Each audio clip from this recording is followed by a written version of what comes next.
ओम विश्वानिदेव सवितर्दुरितानि परास्वेद भद्रं कर्णयासु।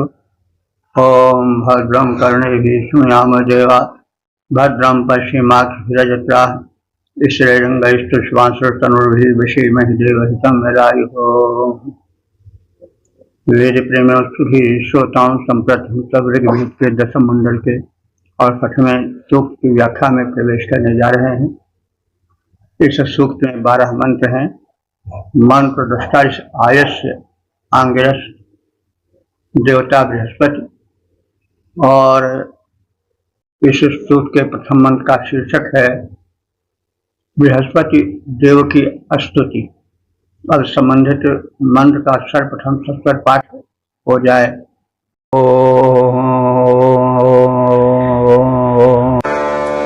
उदप्रदानमयो रक्षमाणा वदतो अभ्रयस्येव घोषाः ये प्रजोदार्मयो मदन्तो बृहस्पतिमभ्या अर्का अनावन्न।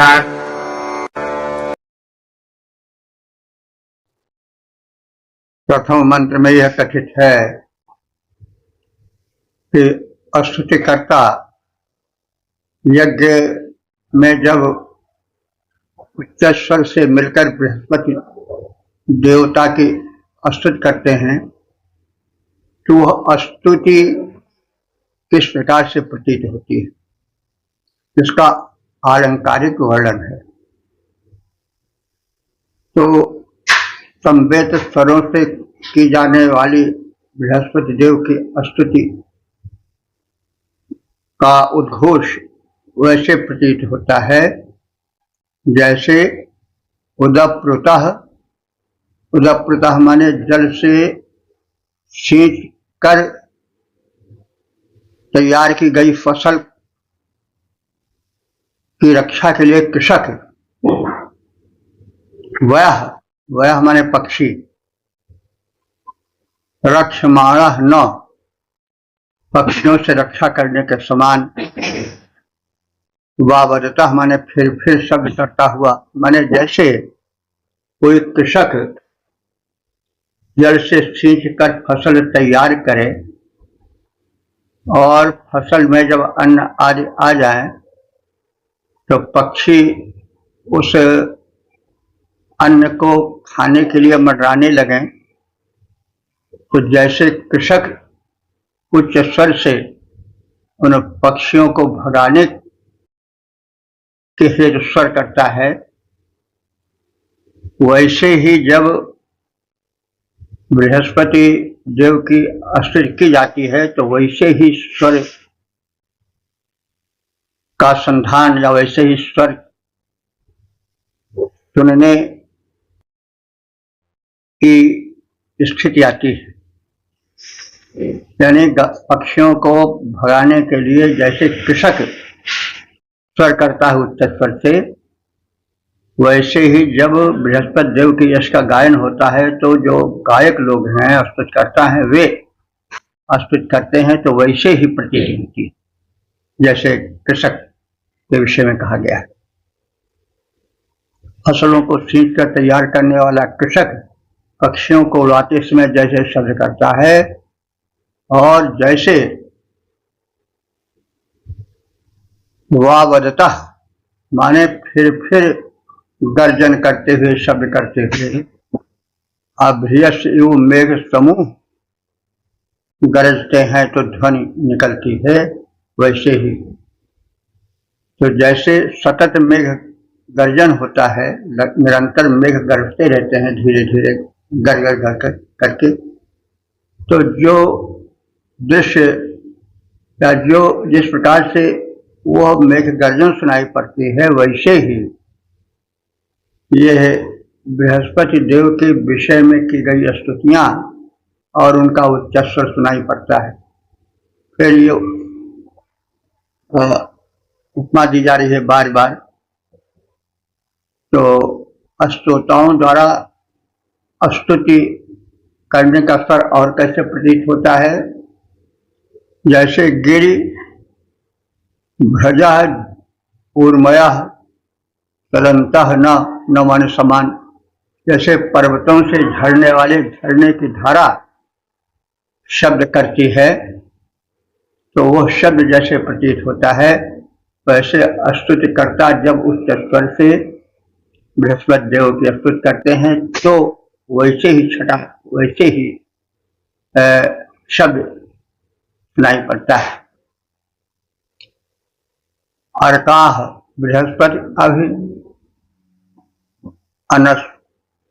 अनस्वन स्तोत्रगण बृहस्पति की निरंतर स्तुति करते हैं तो वह स्तुति का उद्घोष वैसे ही प्रतीत होता है जैसे फसलों को सींच कर तैयार करने वाला कृषक पक्षियों को उड़ाते समय शब्द करता है, जैसे सतत मेघ गर्जन गगनमंडल में होता है, जैसे पर्वत शिखर से झरने वाले झरने की जलधाराएं शब्द करती हैं, वैसे ही स्तुतिकर्ता जब मिलजुल करके बृहस्पति देव की उच्च स्वर से प्रार्थना करते हैं निरंतर तो ऐसी ही कुछ प्रतीति होती है।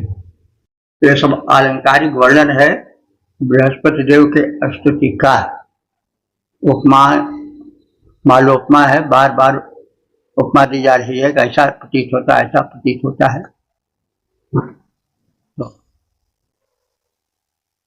फसल को सींच कर तैयार करने वाला कृषक पक्षियों को उड़ाते समय जैसे शब्द करता है, जैसे सतत मेघ गर्जन गगनमंडल में होता है, जैसे पर्वत शिखर से झरने वाले झरने की ध्वनि निकलती है, वैसे ही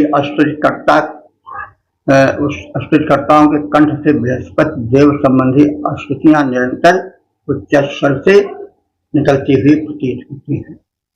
कृषक शब्द करता है खग के वृंद उड़ाने में, जैसे सतत मेघ गर्जन होता तब शब्द श्रवण होता, जैसे झरने की झरती धाराएं शब्दित होती हैं, जैसे स्तुतिकर्ता देव बृहस्पति की स्तुति करते वैसे। ओम 10:2 देवता बृहस्पति शीर्षक कृपा दृष्टि की कांक्षा। अब संबंधित मंत्र का सर्वप्रथम सस्वर पाठ हो जाए।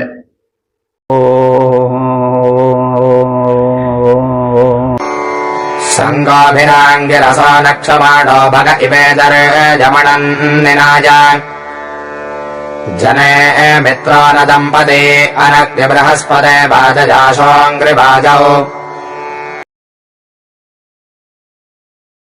इस दूसरे मंत्र में बृहस्पति देव द्वारा पणियों गोहारकों के द्वारा जो गायें चुराकर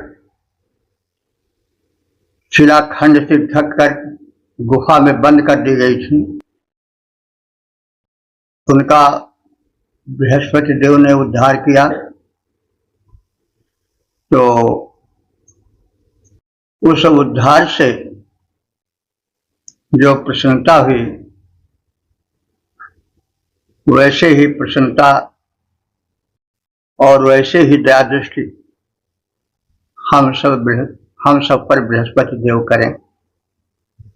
जो दया दृष्टि उन्होंने गायों के उद्धार में किया था वही दया दृष्टि हम सब चाहते हैं। तो बृहस्पति देव के विषय में पिछले सूक्त में कहा जा चुका है कि वैसे तो बृहस्पति सूर्य गुरु हैं, देवताओं के गुरु हैं, ज्ञानी हैं, बुद्ध के अधीक्षक हैं, परम बुद्धिमान हैं। उनकी कृपा से सद्बुद्धि तीक्ष्ण बुद्धि मिलती है, लेकिन उन्होंने गायों का उद्धार किया।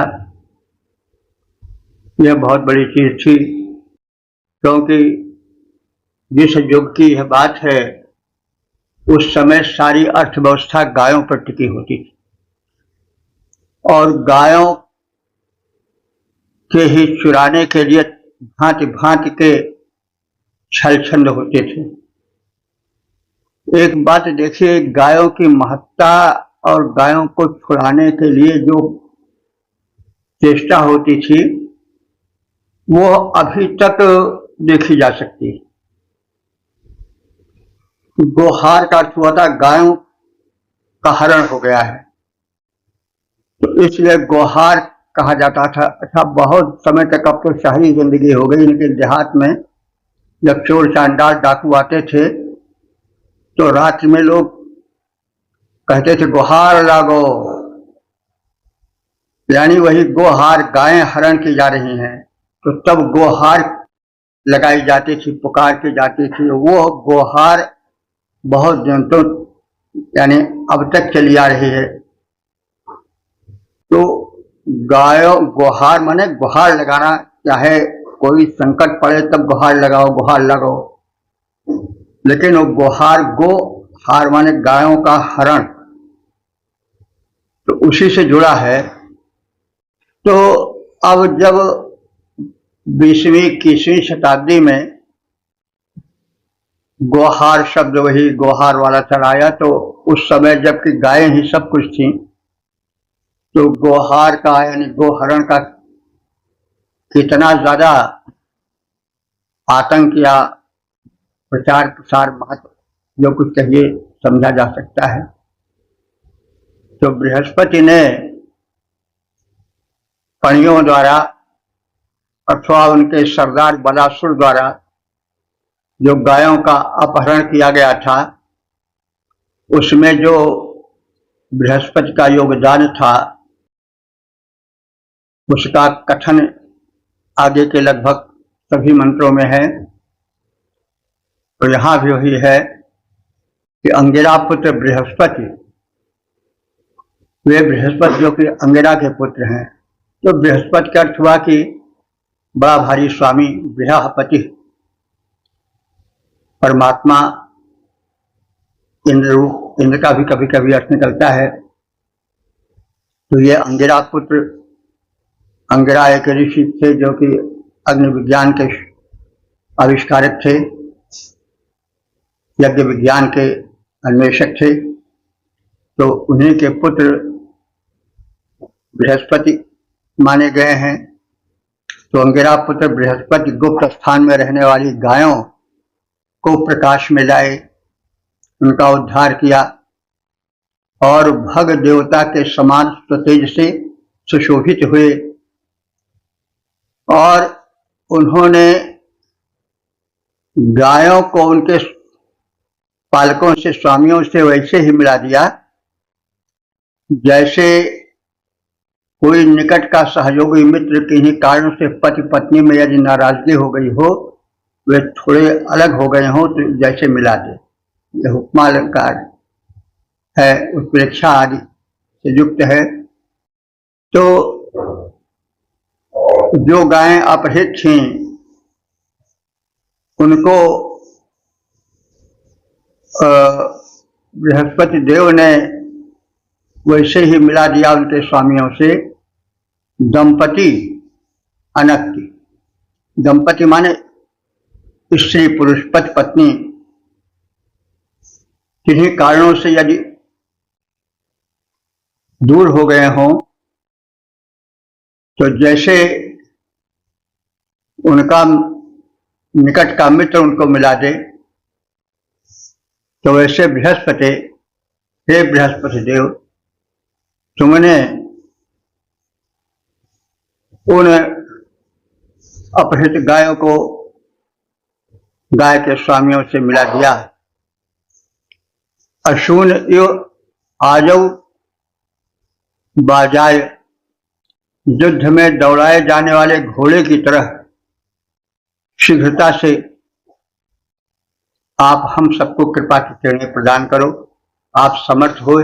हे बृहस्पति देव, बृहस्पति, आशून यो आजौ बाजाय, आशून कहते हैं तीव्र गति से दौड़ने वाले, आजौ माने युद्ध में, बाजाय माने घोड़े की तरह शीघ्रता से तुम हमें कृपा किरणें प्रदान करो। यहाँ पर वांछा है। तो अब ये उत्प्रेक्षा या उपमा दी जा रही है, क्यों माने जैसे। उपमा है कि आशुन माने तीव्र गति वाले शक्तिशाली घोड़े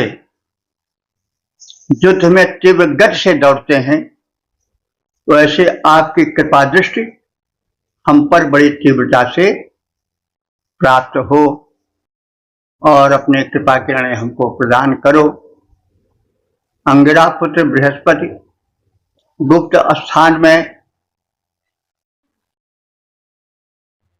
जो पर्वत कंदराएं थीं, उनमें छिपाई हुई गायों को प्रकाश में लाए, छुड़ाए और भग देवता के समान शोभा पाए।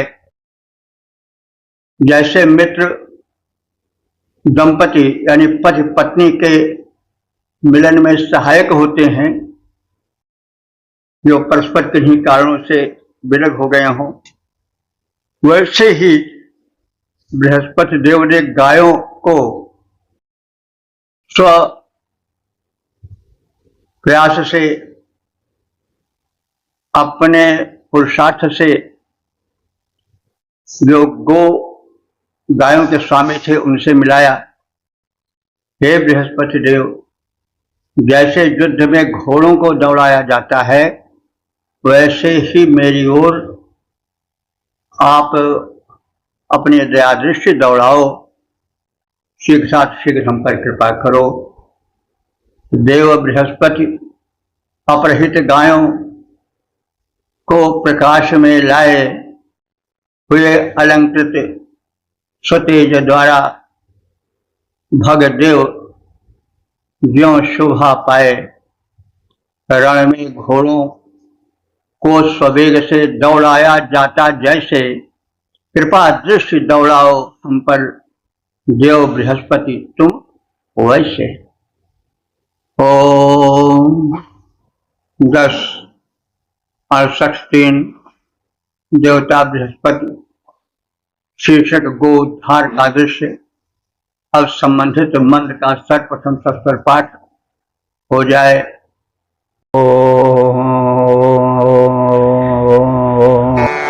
साध्वर्या अतिथिने ऋषिरा स्पारहा सुवर्णा अनभद्यरूपाः बृहस्पतिः पर्वतेभ्यः वितार्या निर्गा ओपेजवमिव स्थितिभ्यः।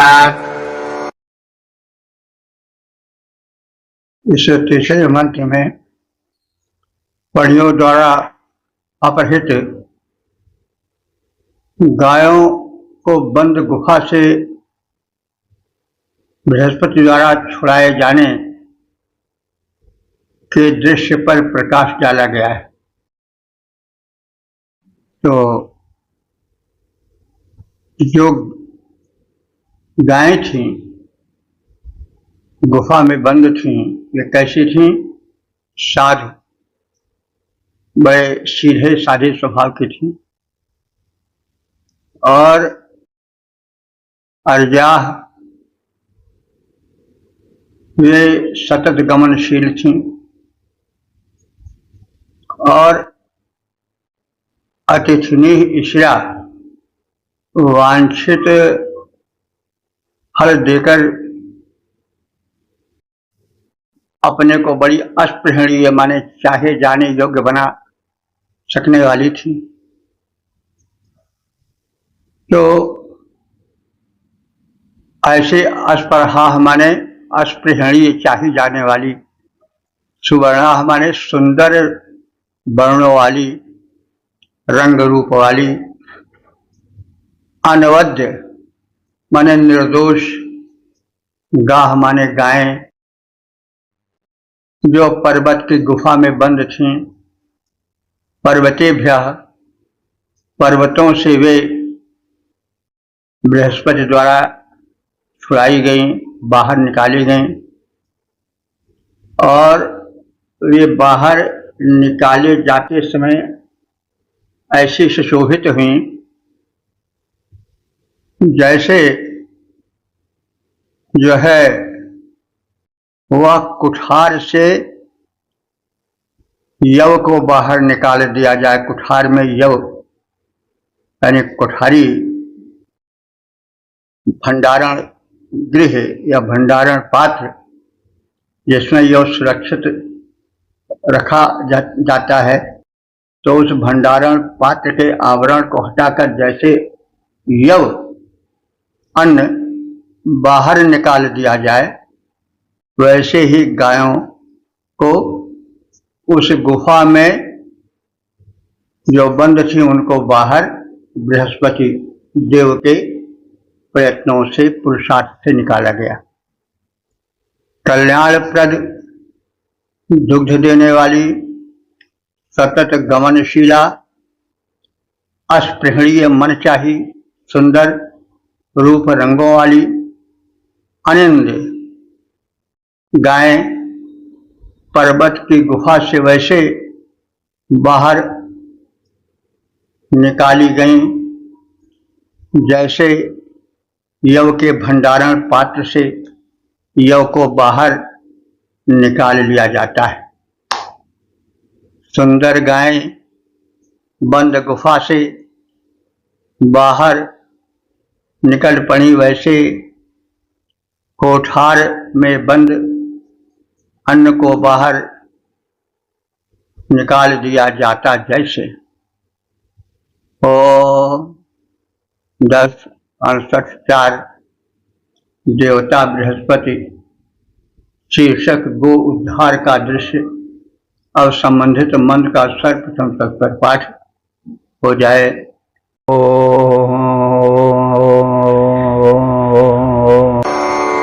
प्रसाजन्मधनरथस्य जोनिमवक्षिपन्नर्क उल्काभिमद्योः बृहस्पतिरुद्धरन्नश्वनो गाभूम्या उत्ने भवित्वजम् बिभेद।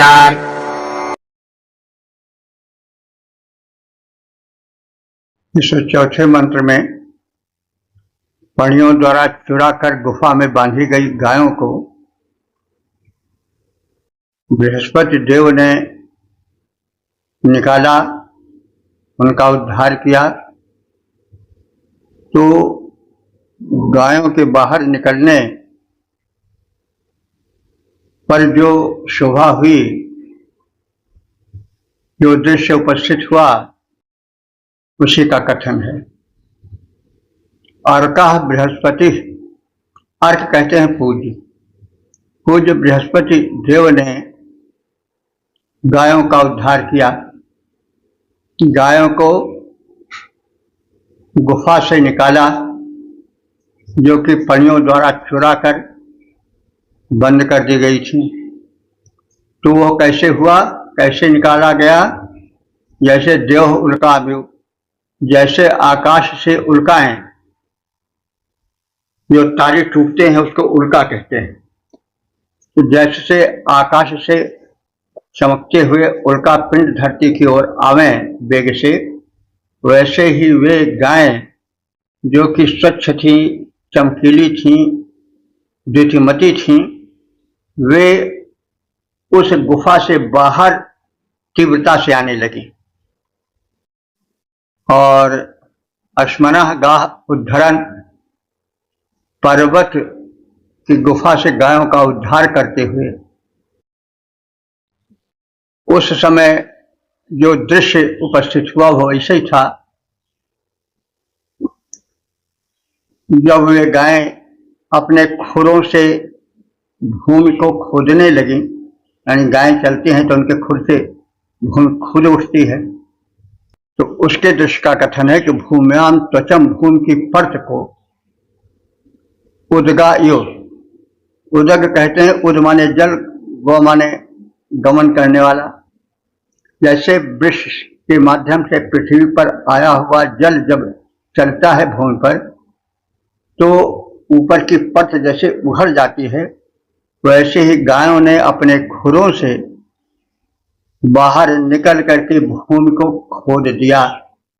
यानी गायें वेग से निकली और उनके खुर से खुदी हुई भूमि वैसे ही प्रतीत हुई जैसे जब बादल से मेघ झड़ी लगाकर बरसते हैं तो ऊपर की मिट्टी जैसे खुद ऐसी उठती है, वैसे ही दृश्य उपस्थित हुआ।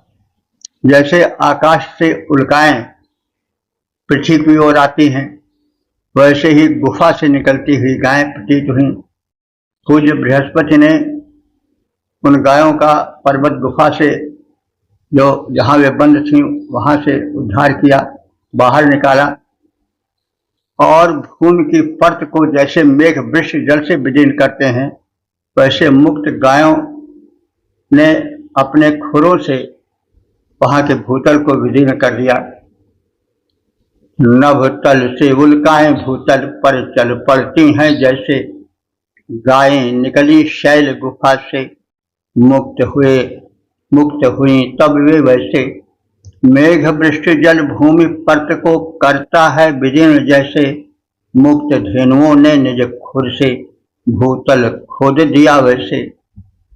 ओम 10-16-5 देवता बृहस्पति शीर्षक गो उद्धार का दृश्य। अब संबंधित मंत्र का सर्वप्रथम सत्वर पाठ हो जाए।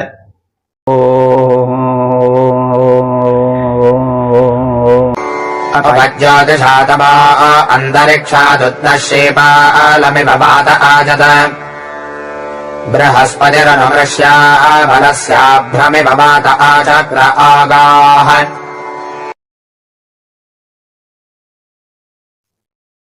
इस पांचवें मंत्र में बलासुर द्वारा गायों का अपहरण करके उनको गुफा में बंद करके और बाहर से शिलाखंड से उनको ढक कर इस प्रकार से गायों को गुप्त कर दिया था। लेकिन बृहस्पति देव ने उसकी इस अपहरण योजना को नष्ट किया, ढकने वाले पत्थर के आवरण को हटाया, गोउद्धार किया। इसी का आलंकारिक वर्णन है। यथा सूर्य, जैसे सूर्य अंतरिक्षात आकाश से ज्योतिषा अपने प्रकाश द्वारा तमह अब आजत अंधकार को हटा देता है, दूर कर देता है, वैसे ही बृहस्पति देव ने गुफा पर आवरण रूप में रखे हुए पत्थर को हटा दिया। वातः, वातः माने हवा, उदना, उद माने जल, उदना माने जल पर छाई हुई, शैवाल माने काई को, अभ्रम माने जैसे हटा देता है, वैसे ही बल से गाह आचक्री, बल के द्वारा अपहृत गायों के शिला द्वारा उस गुफा के मुख को बंद कर दिए जाने पर इस प्रकार से बलासुर द्वारा अपहृत गायों को उस आवरण को हटाकर गायों के मुक्त कर देने के दृश्य को यहाँ कथित किया है। जैसे वायु जल के ऊपर से शैवाल माने काई को हटा देता है, सूर्य प्रकाश से आकाश के अंधकार को मिटा देता है, वैसे ही बृहस्पति ने बलासुर द्वारा गायों को रोकने के आवरण को हटाकर गायों को मुक्त कर बाहर निकाला। तो यह उपमा है। बलासुर ने गायों को गुफा में बंद कर ऊपर से एक आवरण डाल दिया था शिला आदि का, तो उसको हटाकर गायों का उद्धार किया, उसी का वर्णन है।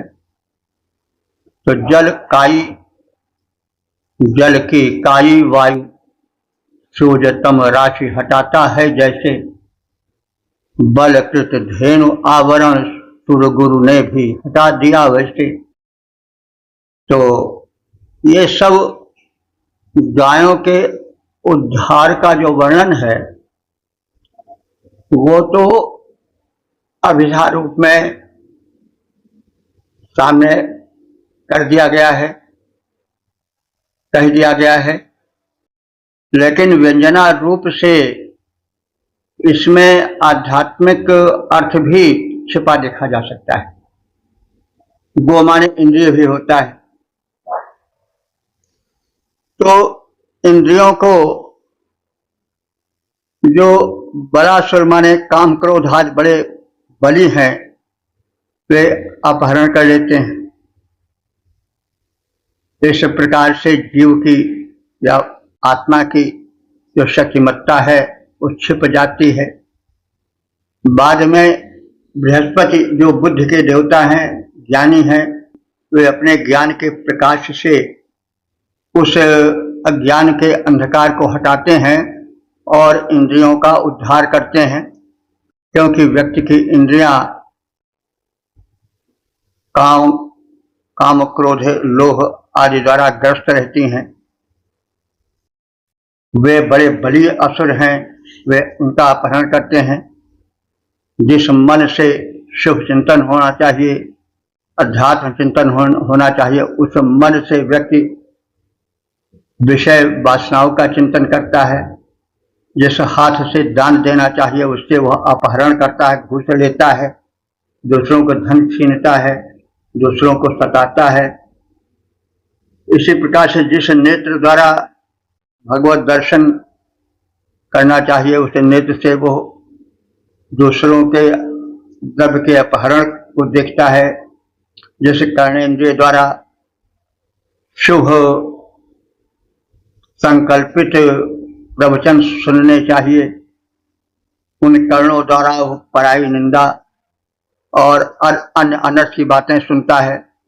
तो यही इंद्रियों का अपहरण होना है। वे अपने क्षेत्र से अलग करके काम क्रोध लोभ मद मोह द्वारा अपहृत हो जाती हैं। लेकिन जब अज्ञान को हटाकर ज्ञान का प्रकाश देने वाले बृहस्पति देव सुरगुरु आ जाते हैं, तो गायों का उद्धार होता है, इंद्रियों का उद्धार होता है। वे अपने प्रकाशित अध्यात्म चिंतन की ओर उन्मुख होती हैं। यही वो उद्धार है, इंद्रियों का उद्धार है। तो हम चाहें तो इन मंत्रों में एक अध्यात्म का भी दर्शन कर सकते हैं। ओम 10:68 से देवता बृहस्पति शीर्षक गो उद्धार का कथन और संबंधित मंत्र का सर्वप्रथम सस्वर पाठ हो जाए।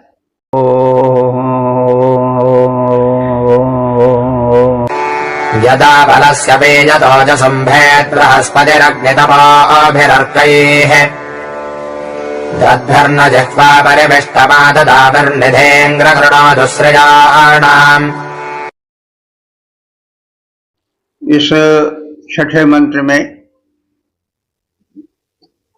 बृहस्पति देव ने जो अपहृत गायों के उद्धार में अपहरणकर्ता बलासुर के अस्त्रों को अपने अस्त्रों से काट डाला और उस अपहर्ता बलासुर का वध कर डाला, गायों का उद्धार किया। इसका कथन है कि यतः माने हिंसक बलस से बलासुर का, जब हिंसक बलासुर का अस्त्र आयुध, जसुम माने आयुध होता है, यदा माने जब, भेत माने तोड़ दिया। बृहस्पति ने जब हिंसक बलासुर का अस्त्र आपने अग्नितुल्य प्रतप्त अस्त्रों से तोड़ फोड़ दिया, तब बृहस्पति ने गायों पर अधिकार किया, यानी युद्ध हुआ। जो बलासुर गो अपहर्ता था उसने आयुध का प्रयोग किया, जस माने आयुध का प्रयोग किया। लेकिन बृहस्पति देव ने उनके बलासुर के आयुधों को अपने तीव्र अग्नितुल्य आयुधों से तोड़ डाला, नष्ट भ्रष्ट कर डाला। और फिर दद भी उपमा दी जा रही है, दृष्टांत दिया जा रहा है कि जैसे दांतों द्वारा परिविष्ट माने चबाए गए अन्न को जिह्वा आदत जीभ ग्रहण कर लेती है, प्राप्त कर लेती है, वैसे उस श्रीराम माने गोधन को निधि ने प्राप्त कर लिया, आभि अतनोत अपने वश में कर लिया बृहस्पति देव ने। तो जैसे दांत चबाते हैं और जिह्वा फिर उसका रस प्राप्त करती है, वैसे ही बृहस्पति देव के अस्त्रों ने उस आतताई गो अपहरणकर्ता बलासुर के अस्त्रों को काट कर उसका संहार किया। उसके पश्चात फिर गोधन की प्राप्ति की आलंकारिक कथन है। जब हिंसक बलासुर का अस्त्र बृहस्पति ने अग्नितुल्य प्रतप्त और उज्ज्वल अपने अस्त्रों के द्वारा तोड़ दिया, नष्ट भ्रष्ट कर दिया, तब बृहस्पति ने गोधन पर अधिकार कर लिया, अपहृत गायों पर अपना स्वत्व जमा लिया। और जैसे दांतों द्वारा चबाए गए अन्न को उसके रस को जिह्वा प्राप्त कर लेती है, वैसे गायों के अपहरणकर्ता पणियों को मारकर बृहस्पति ने गायें प्राप्त कर ली। बल का आयुध तोड़ यानी बलासुर का आयुध तोड़ बृहस्पति ने उत्तप्त अस्त्रों द्वारा, बलासुर के आयुध तोड़ बृहस्पति ने निज उत्तप्त अस्त्रों द्वारा निज अधिकार जमाया। गोधन को पाक करके सारा दंत पिष्ट अन्नों को जिह्वा पाती अनायास, जैसे गो अपहरता को मार बृहस्पति ने पाया गोधन, वैसे 10 68 7 देवता बृहस्पति शीर्षक गोउद्धार का कथन। अब संबंधित मंत्र का सर्वप्रथम सत्वर पाठ हो जाए। बृहस्पतिरवदहित्यदासाम् नामस्वरेणाम् सदने गुहायत आण्डेव भित्वा शकुनस्य गर्भवदसृजाः परपदस्यत्मनाजत। इस 7वें मंत्र में वे गायें जो बलासुर द्वारा अपहृत करके गुफा में बंद कर दी गई थी, उन्होंने रभाना शुरू किया, यानी वहां से कुछ उनके चिल्लाने की ध्वनि निकलने लगी। तो गायों के ईश्वर को रभाना कहते हैं। तो वे रभाने वाली गायें उस गुफा में अपने बंद होने के तथ्य को प्रकट करने लगी। तो बृहस्पति देव आए और गायों के रभाने के स्वर को सुना। गुहा सदने, गुहा माने गुफा के, सदने माने घर में, गुफा रूपी घर में बंद गायें स्वरिणाम आसाम, स्वरिणाम माने स्वर करने वाली यानी रभाने वाली, आसाम माने गायों को। देखिए आशा शब्द जो है वो यहां पर गाय के लिए आया है, दंतीसा है। तो अब आशा शब्द मेरे विचार से लौकिक संस्कृत से बिल्कुल उड़ गया है, वैदिक संस्कृत में जहां तहां मिलता है। तो ऐसे आशा शब्द गोवाचक है यहाँ पर।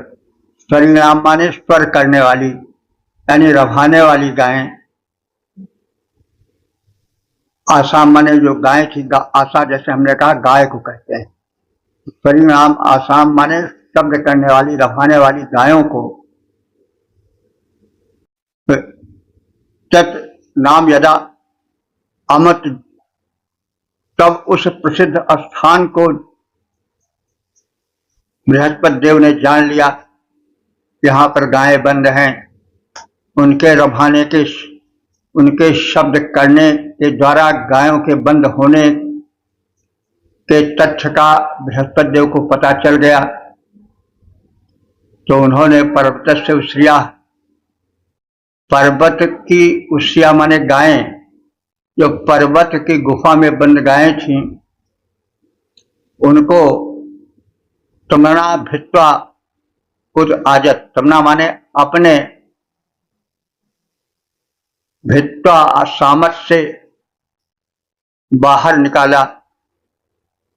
अब इसके लिए दृष्टांत दिया जा रहा है कि उन रभाने वाली गायों के स्वर को सुनकर बृहस्पति देव गायों के होने के वृत्तांत को जब जान लिए, तब उन्होंने उस गुफा के आवरण को तोड़ करके गायों का उद्धार किया, बाहर निकाला।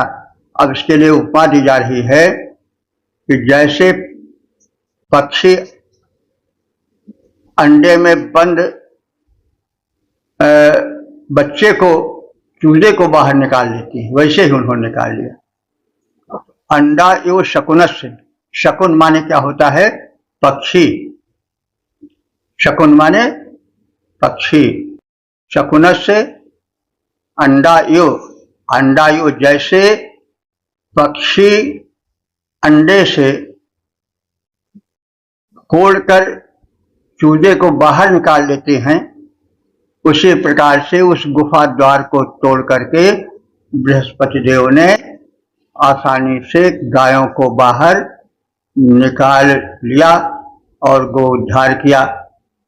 गुफा में छिपाकर रखी गई गायों के शब्द करने यानी रभाने की ध्वनि सुनकर बृहस्पति देव ने गायों की उस गुफा में उपस्थिति का निश्चय कर लिया, विश्वास कर लिया, गायें यहाँ पर हैं। तब जैसे पक्षी अंडे के पर्त को फोड़कर चूजे को, बच्चे को बाहर निकाल लेते हैं, वैसे पाषाणी आवरण को तोड़कर बृहस्पति देव ने गायों को बाहर निकाल लिया। गुफा में छिपी रंभा रही थी, बल द्वारा अपहृत गायें देव बृहस्पति ध्वनि सुन करके जान उपस्थिति उनकी पाए, तोड़ा पाषाणी घेरा, वे गायें बाहर आई वैसे अंड आवरण तोड़ विहग शावक बाहर आते जैसे। ओम 10:68 देवता बृहस्पति शीर्षक गोद्धार का कथन। अब संबंधित मंत्र का सर्वप्रथम सत्वर पाठ हो जाए।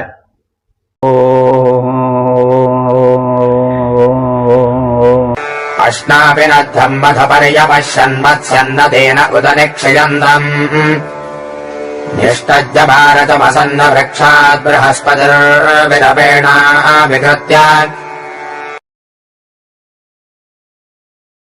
इस मंत्र में यह कथा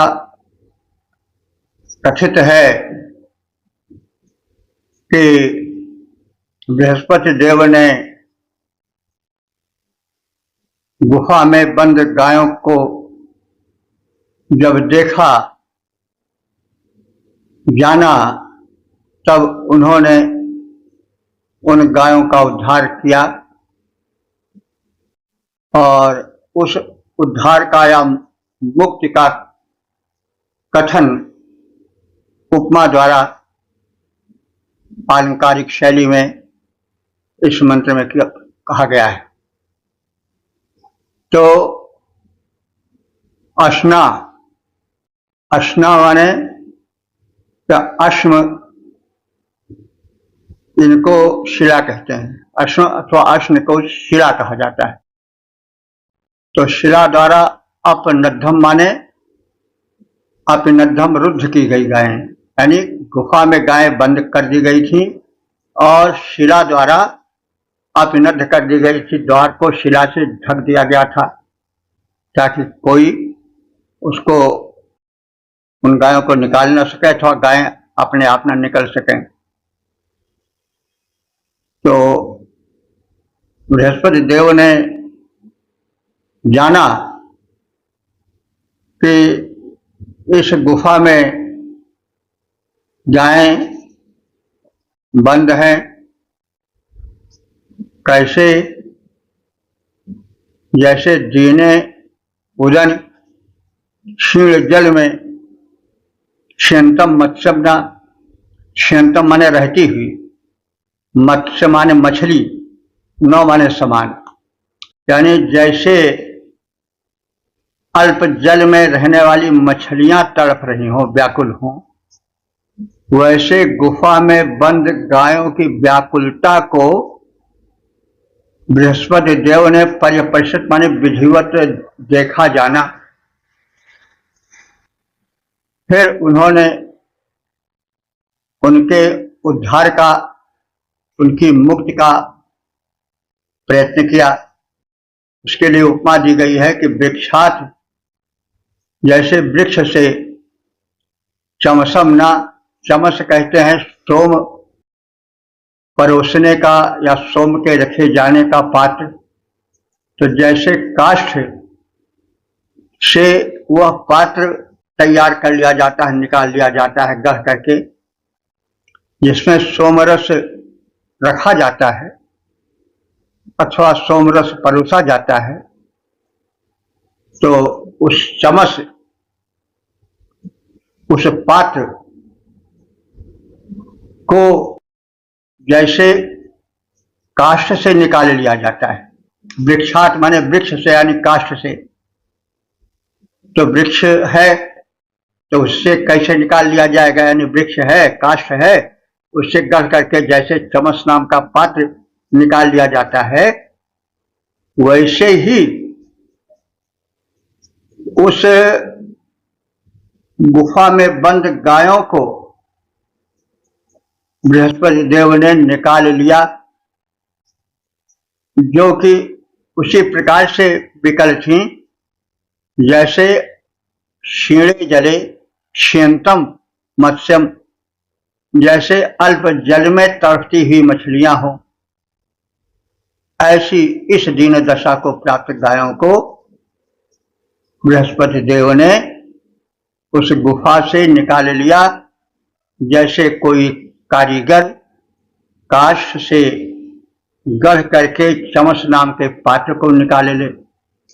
ये उपमा है, जैसे अल्प जल में रहती मछली विकल रहती है, वैसे पर्वत की गुफा में शिलाओं के द्वारा रुद्ध गायें विकल थीं।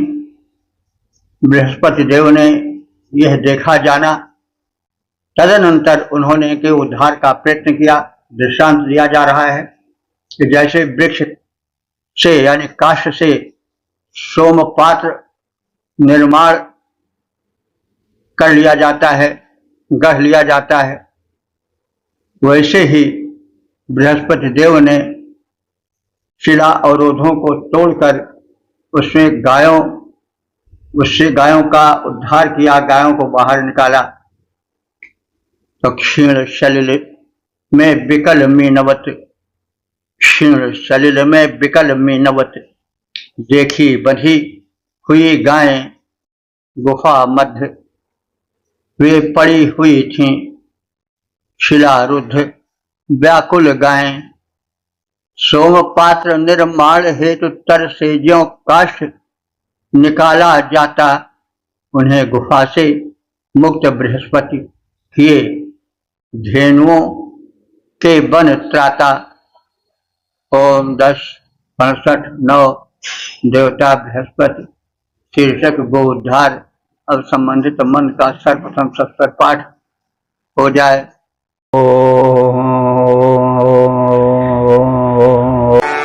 सोषापविन्दत्सस्वा अस्व अग्निंसो अर्केडविबबाधेतमांसे बृहस्पतिर्गो वपशो बलस्य निर्मज्जानन्न परमणो जभारा।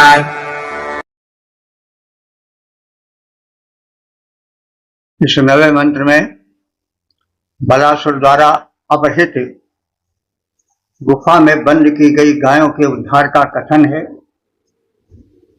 बलासुर से युद्ध करना पड़ा, उसको मारना पड़ा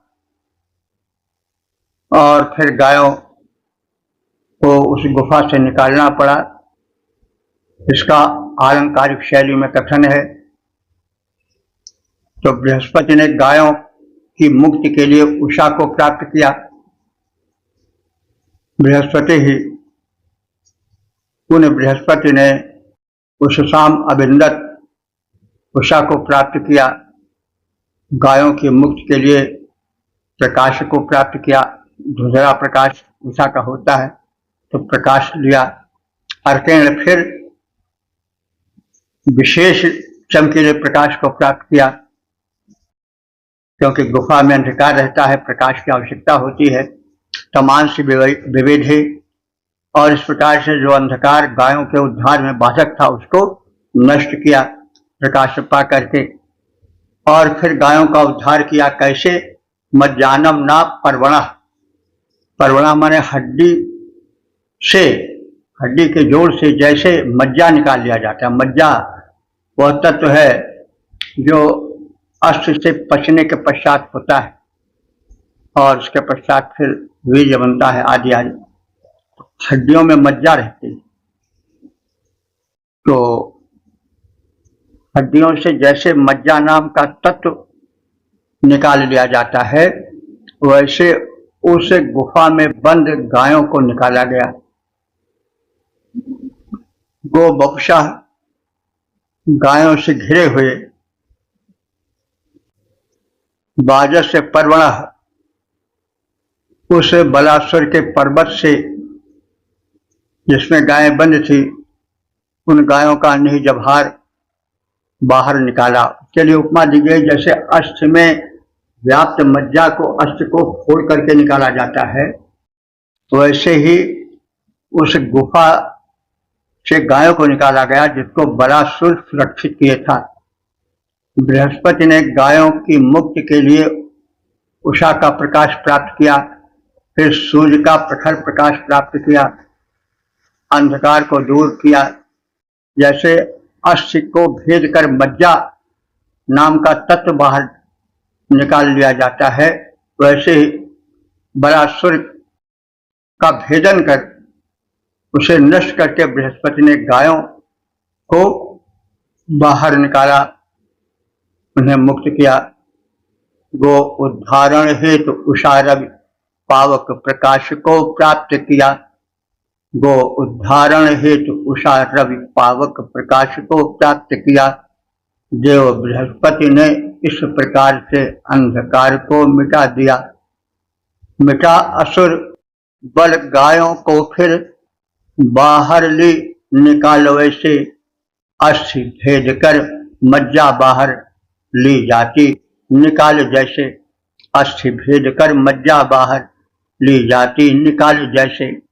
और 10 देवता बृहस्पति शीर्षक गोउद्धार और संबंधित मंत्र का सर्वप्रथम सत्तर पाठ हो जाए।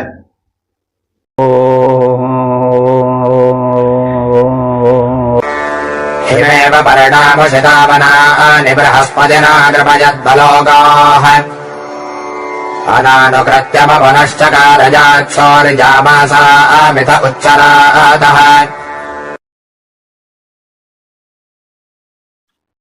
इस 10वें मंत्र में बलासुर द्वारा अपहृत गायों के उद्धार का कथन है और उस असुर के विनाश की बात कही गई है। तो हिमा इव, हिमा माने हिम की भांति, जैसे पाला गिरता है उसी प्रकार से, और जिस प्रकार से पाला गिर के पर्णा माने पद्म पत्र यानी कमल के पत्र को मुशिता माने हरण कर लेता है, यानी पाला गिरता है और पाला गिर करके जैसे वो कमल के पत्र को नष्ट कर देता है, वैसे ही बृहस्पति द्वारा बलह गाह अकृपयत, बलासुर को नष्ट करके गायों को बृहस्पति देव ने प्राप्त किया। यानी बलासुर के बल को वैसे नष्ट किया जैसे पाला गिर के कमल के पत्तों को नष्ट कर देता है, और फिर उसके बाद गायों को प्राप्त किया बृहस्पति देव ने। और इस प्रकार से उन्होंने पुनः अकरणीय, यानी जो संभव नहीं था दूसरों द्वारा, उस गोउद्धार का कार्य किया। सूर्यमासा, सूर्य और चंद्रमा, मिथा माने परस्पर, उच्चराता यात वर्णन करने लगे। यानी सूर्य और चंद्रमा दोनों परस्पर इस कर्म के साक्षी बनकर बृहस्पति के श्रेष्ठ का वर्णन करने लगे, क्योंकि साक्षी सूर्य और चंद्र होते हैं। दिवसकृत कर्मों का दर्शन लेखा जोखा सूर्य और निशाकृत कर्मों का चंद्र करते हैं। तो जो पुरुषार्थ किया बृहस्पति देव ने गोउद्धार में, उनके उस पुरुषार्थ के साक्षी बने कौन? सूर्य और चंद्र। वही बात कही जा रही है कि जैसे हिमपात पद्म कमल पत्रों का हरण करता है, वैसे ही बृहस्पति के प्रयास से बलासुर से गायों को छुड़ाया और बलासुर को नष्ट किया। और गायों को बृहस्पति देव ने अपने अधिकार में किया बलासुर को विनष्ट करके। ऐसा कार्य अन्यों द्वारा संभव नहीं था। सूर्य और चंद्रमा दोनों परस्पर इस कर्म के साक्षी बनकर स्थित है। वे इस कर्म की सत्यता के गवाह हैं। कमल पत्र को हर लेता है हिमपात प्रबल बनकर, जैसे कमल पत्र को हर लेता हिमपात प्रबल बनकर, जैसे बल अधिकृत बलासुर बल अधिकृत गायें देव बृहस्पति ने भी हर ली थी, वैसे उसकी शक्तियों का हरण करके गायों को बचा लिया। कार्य असंभव संभव करके देव बृहस्पति ने दिखलाए, सूर्य चंद्र साक्षी बनकर उसका वर्णन करते आए। ओम 106811 देवता बृहस्पति शीर्षक गोधन प्राप्ति का कथन। अब संबंधित मंत्र का सर्वप्रथम सत्तर पाठ हो जाए।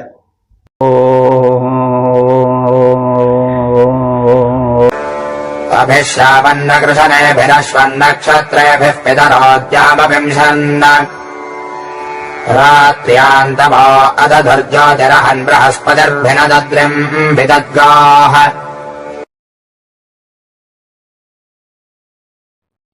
इस 11वें मंत्र में बृहस्पति देव के गोउद्धार विषय के व्यापक प्रयास और उसमें साफल्य को देख करके एक प्रसन्नता हुई और उन्होंने आकाश को विभूषित किया और एक अलौकिक छवि का विस्तार किया। उस विषय में कहा जा रहा है कि द्युलोक को देवताओं ने नक्षत्रों से वैसे ही अलंकृत किया जैसे श्याम वर्ण के अश्व को सुवर्णाभूषणों से अलंकृत किया जाता है। तो अश्वम श्यामम न माने समान, जैसा हम कहते आए हैं कि जब संज्ञा के बाद में ना पड़ता तो समानार्थक होता है वैदिक व्याकरण में। अश्वम श्यामम न, जैसे श्याम वर्णी अश्व को कुश ने भी अलंकारों के द्वारा सजाया जाता है, वैसे पितरा द्याम नक्षत्र भी वैसे ही देवों ने द्युलोक को नक्षत्रों से सजाया। अपने हर्ष की अभिव्यक्ति का एक उदाहरण प्रस्तुत किया। बृहस्पति देव ने गो उद्धार का महत् कृत्य किया। उससे देव प्रसन्न हुए और उनकी प्रसन्नता तारों की चमक के रूप में चारों ओर छटा छिटकाने लगी। तो उसी का कथन है कि जैसे कृष्ण ने भी अलंकारों द्वारा जो है काला घोड़ा सुशोभन बना दिया जाता है सुसज्जित करके, वैसे देवादेवों ने ध्यान जुलोक को, गगन मंडल को, नक्षत्रे भी नक्षत्रों से अभिपिंशत जगमगा दिया, सुशोभित कर दिया।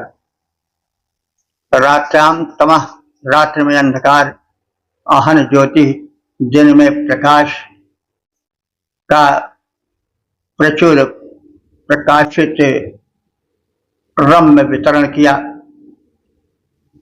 बृहस्पति अद्रिभिनत, बृहस्पति देव ने पर्वत को तोड़ा गायों के उद्धार के लिए और उसमें बंद गायों को विदत माने प्राप्त किया, गाह विदत गायों को प्राप्त किया। दुलोक को देवताओं ने नक्षत्रों से वैसे ही अलंकृत किया जैसे श्याम वर्ण के अश्व को सुवर्णाभूषणों से सुसज्जित किया जाता है। देवों ने रात में अंधकार और दिन में प्रकाश की व्यवस्था की। बृहस्पति देव ने पर्वत को तोड़कर गोधन को प्राप्त किया। दिव्य लोक को किया अलंकृत, देवों ने तारों से वैसे श्याम वर्ण का अश्व सजा हो, स्वर्णाभरणों से जैसे निशा काल में अंधकार दिन में प्रकाश को फैलाए। देव बृहस्पति शिला तोड़कर गोधन को बाहर लाए। और 10:68-12 देवता बृहस्पति शीर्षक बृहस्पति देव से याचना। अब संबंधित मंत्र का सर्वप्रथम सत्वर पाठ हो जाए।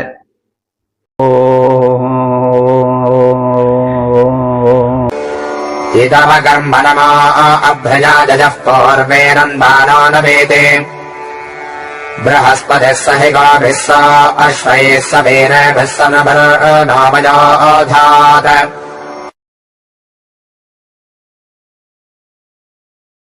इस 12वें मंत्र में मंत्र दृष्टा ऋषि द्वारा बृहस्पति देवता के महत् कृत्यों के प्रति आभार प्रकट करने के साथ ही साथ उनसे धन धान्य की, वीर पुत्रों की, गोधन आदि की कामना की गई। अभ्र्याय इदम नमः अकर्म। अभ्र्याय माने आकाश में उत्पन्न बृहस्पति के लिए इदम नमः अकर्म, इस नमन भरे स्तोत्र का कथन किया गया है। हम नमन करते हैं। पूर्वी माने प्राचीन, आनोनवीति विशेष रूप से बृहस्पति देव के विषय में जो मंत्र कहे गए हैं उनका हम उच्चारण करते हैं और उनसे याचना करते हैं कि गोभी माने गोधन द्वारा, अश्वई अश्वधन द्वारा, वीरे भी वीर पुत्रों द्वारा, नृभि और भृत्यों द्वारा, वयः अन्नों द्वारा हमें परिपूर्ण किया जाए। हम उन्हें धात माने धारण करें और जो बृहस्पति देव की कृपा है वो हमें धारण कराए। आकाश में उत्पन्न हुए बृहस्पति के निमित्त ये स्तोत्र उच्चारित हैं। हम उन्हें सादर नमन करते हैं।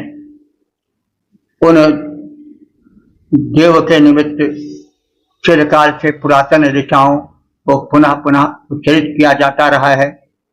बृहस्पति देव हम उपासकों को गोधन दें अश्वधन दें, वीर पुत्रों का धन दें, घर में भृत्य हों, अनुचर हों और अन्न से भरा पूरा भवन हो। नभोत्पन्न देवता बृहस्पति हेतु उच्चरित स्तुति गान। नभोत्पन्न देवता बृहस्पति हेतु उच्चरित स्तुति गान। चिरस्तुत्य उन देव प्रवर को बार बार हम करें प्रणाम। हमें गाय घोड़े दें कृपया, देते रहें वीर संतान। हमें भृत्य दें, साथ साथ ही करें प्रचुर धन अन्न प्रदान। इस प्रकार से हम सब ने ऋग्वेद के दशम मंडल के 68वें सूक्त के 12 मंत्रों का संक्षिप्त परिचय प्राप्त किया। अब तक ले जो मंत्र व्याख्यायित हो चुके हैं उनकी संख्या हो चुकी है 9521। ये परम प्रभु की परम कृपा है, वेद भगवान की अनुकंपा है। तो इस सूक्त के 12 मंत्रों में विशेष रूप से गो उद्धार का वर्णन है। बृहस्पति देव ने जो पुरुषार्थ किया गायों के उद्धार के विषय में, उसका पुनः पुनः कथन है। तो इस मंत्र में गायों की महत्ता का स्पष्ट दर्शन होता है। आजकल हमें कुछ अटपटा भी लग सकता है कि आए ये बार बार हुआ पूरे सूक्त में वही गाय क्या। तो हमें ये ध्यान करना चाहिए कि युग में युग आते रहते हैं और युग में आर्थिक व्यवस्थाएं बदलती रहती हैं। धन जो है वह भिन्न भिन्न रूपों में अर्थव्यवस्था को पुष्ट करता हुआ प्रतीत होता है। कभी सोना, कभी चांदी, कभी कुछ। लक्ष्मी का रूप तो बड़ा विचित्र है, कभी वो सोने में, कभी चांदी में, कभी हीरे में, जवाहरात में, कभी जगह जमीन में, कभी कागज के टुकड़े में समा जाती हैं। 2000 रुपए के नोट एक छोटे से टुकड़े में 2000 की संपत्ति पड़ी। तो लक्ष्मी जी का रूप बड़ा विचित्र है। तो यह आर्थिक व्यवस्था के प्रति संकेत है। ऋग्वैदिक काल में आर्थिक व्यवस्था गायों के चारों ओर घूमती थी। जितना गोधन होता था उतना ही संपन्न व्यक्ति या परिवार या राष्ट्र माना जाता था। तो इसलिए संपन्नता के सूचक गोधन का अपहरण उस समय पर्याप्त मात्रा में होता था। जैसे कालाबाजारी होती है, तरह तरह से आज भी लोग धन दबाते हैं, आर्थिक व्यवस्था को छिन्न भिन्न करते हैं। वैसे ही प्राचीन काल में जो आर्थिक व्यवस्था की रीढ़ स्वरूप थी वस्तु, वो थी गाय, यानी गोधन।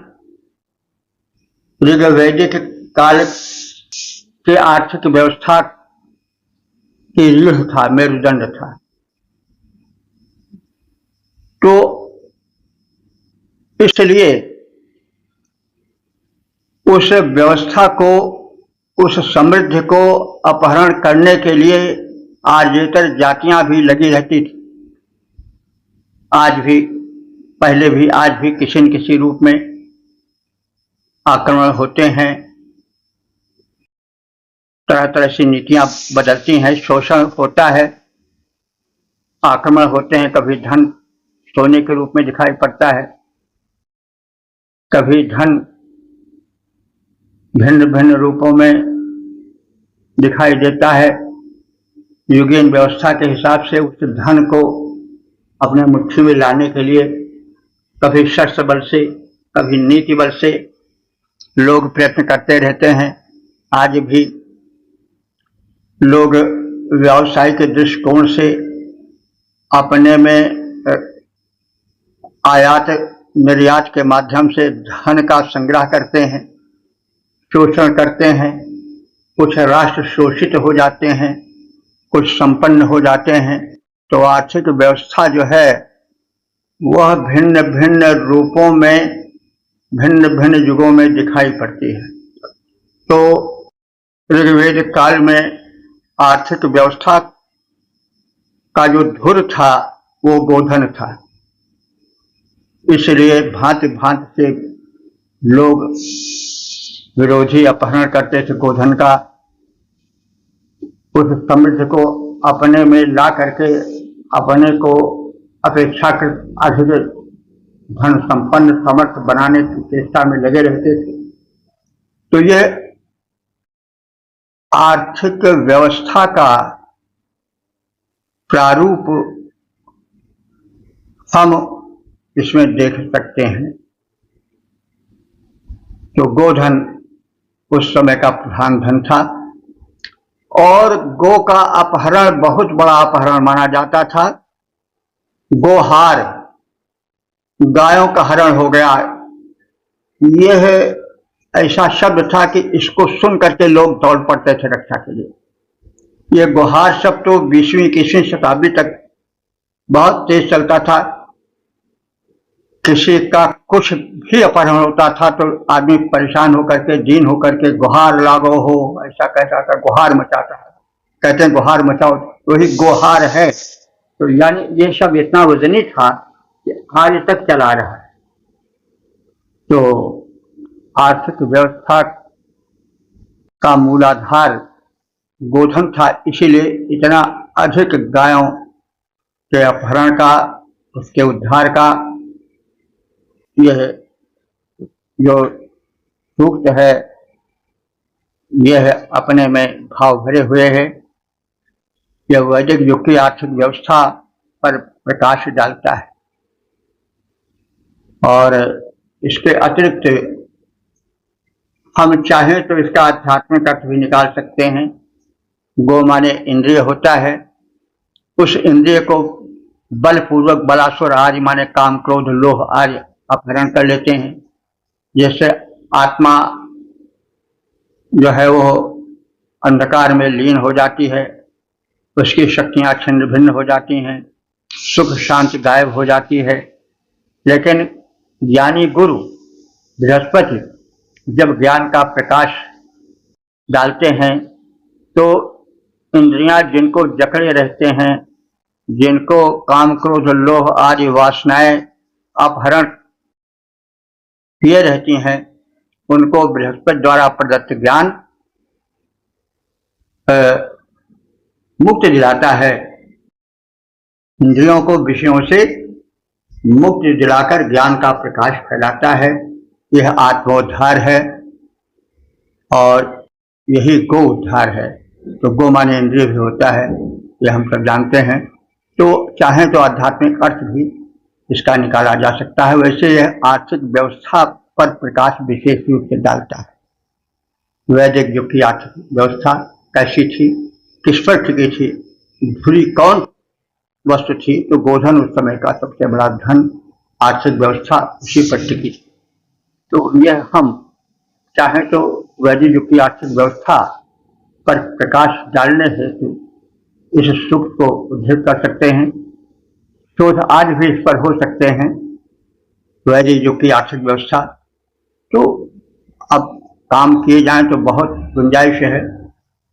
छात्रों को चाहिए या शोधकर्ताओं को चाहिए कोई वेद में प्रवेश करें और शोध कार्य संपन्न कर वैदिक युग को आज और वैदिक मान्यताओं को आज के युग में उतारें और एक बहुत बड़ी ज्ञान राशि के प्रकाश से प्रकाशित होकर देश को, अपने को, ज्ञान क्षेत्र को धन्य बनावे, विस्तृत करें। तो इस प्रकार से हम अब अपनी वाणी को विराम देते हैं। ओम सर्वे भवन्तु सुखिनः, सर्वे सन्तु निरामयाः, सर्वे भद्राणि पश्यन्तु, मा कश्चित् दुःख भाग् भवेत्।